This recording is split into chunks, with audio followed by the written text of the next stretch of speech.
Bismillahirrahmanirrahim. Assalamu alaikum, dear students. How are you all? I hope you all are well.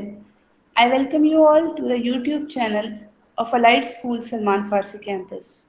Dear students, today we'll read Unit 8, Stopping by Words on a Snowy Evening.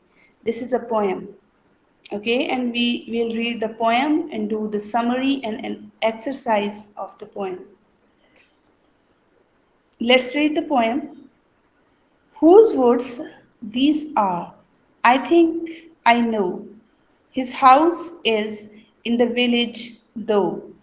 He'll not see me stopping here to watch his woods fill up with snow.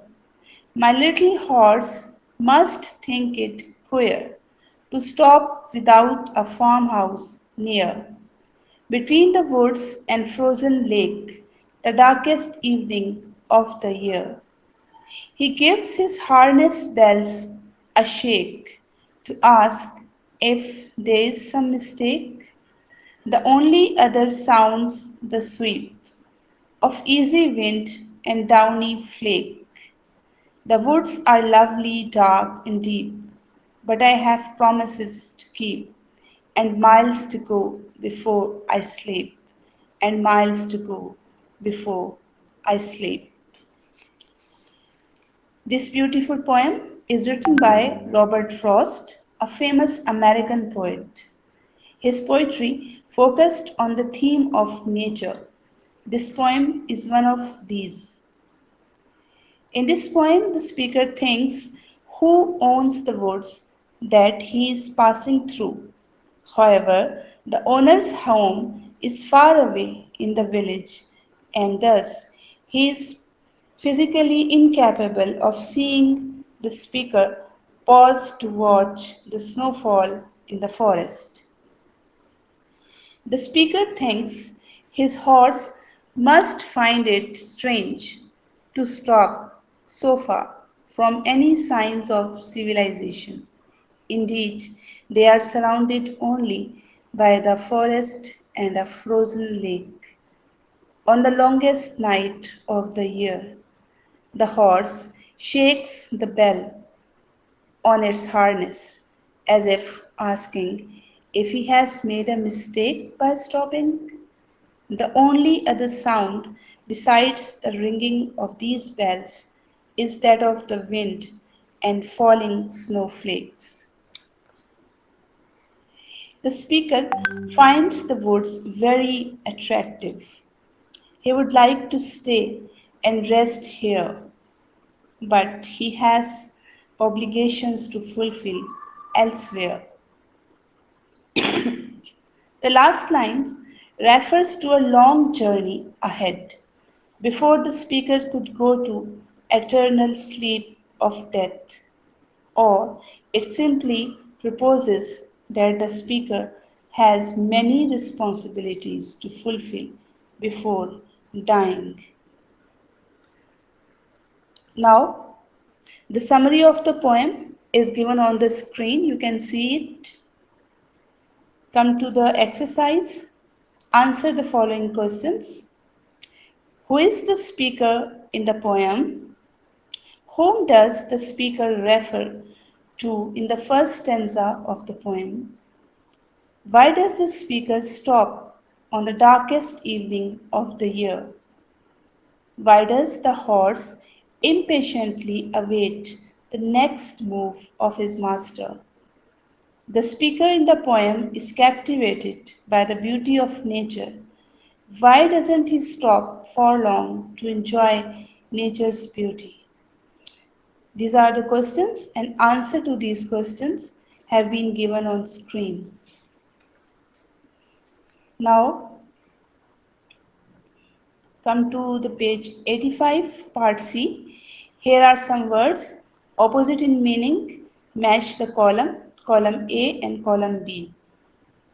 Column A is village, stopping, snow, frozen, darkest, sound, downy, and deep.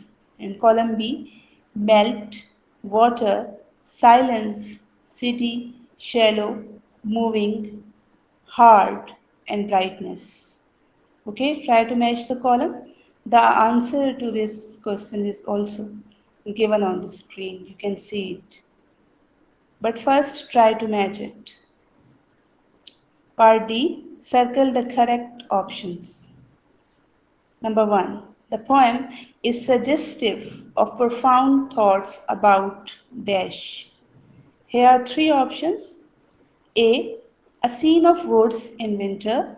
B. Reality of life and death. And C. A song of enjoyment. And the correct option is reality of life and death. Number 2. The poem presents a conflict between dash. Options are A. The poet and his friend. B. The obligations of life and desire to escape from them. And C. The poet and the forces of nature. And the correct option is the obligations of life and desire to escape from them. Number 3. After reading the poem, we dash. Options are feel fed up of life, B. Wish to sleep for a long time, C. Get ready to face the challenges of life. And the correct option is get ready to face the challenges of life. Number 4. The poem conveys to us only dash. Options are A surface meaning, B. A profound thought, and C. No meaning at all. And the correct answer is a profound thought. Number 5. Dark woods symbolize dash. Options are darkness spread around the poet, B. Death and departure to another world, and C. Darkness in the mind of poet. And the correct option is B. Death and departure to another world. Okay, now come to the grammar portion. Adjective phrase and adverb phrase. Okay, what is adjective? You know very well. Adjective describe noun. It tells us something about noun. Okay, and the adjective phrase is a group of words that does the work of an adjective. Okay, phrase is a group of word like in the air, on the table. This is a group of word and it is called phrase. Look at the example. A. I like to see a smiling face. Smiling is adjective here, a single word. And look at the other sentence. I like to see a face with a smile on it. With a smile is a adjective phrase and it does the work of an adjective. Okay, with a smile it is a group of words, so it is called phrase and it is adjective phrase. All right, now come to the exercise.